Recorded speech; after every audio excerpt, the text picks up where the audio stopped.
Sports. Posible ang dumanon iti 20 a pagilian iti magipagpaset iti kaunaan nga Southeast Asian Plus Youth Games wenno C plus YG ama nga itong Disyembre 2 saging 14 itong tawen 2027 iti Pilipinas. Ti C plus YG ket para ket iti ubing atleta nga edad sa 10 ket 6 agpababa ket original a konsepto ni Philippine Olympic Committee President Abraham Bambol Tolentino kadwanan ni Philippine Sports Commission Chairman Patrick Pato Gregorio. Sigon ken Tolentino nga sanlay nga preparasyon para iti Asian Youth Games tila sa opayayam no di ket di adda papanan iti mga abak iti palarong pambansa ken batang Pinoy.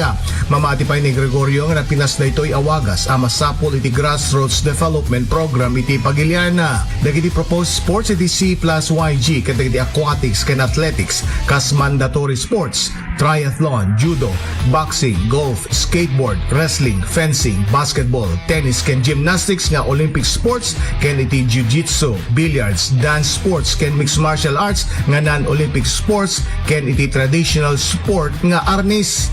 Iti sa marsaruno alawas maipinalmeten iti bilang dagiti events iti kada sports. Para iti IFM Sports, dahito ni Idol Joey C. Tatak.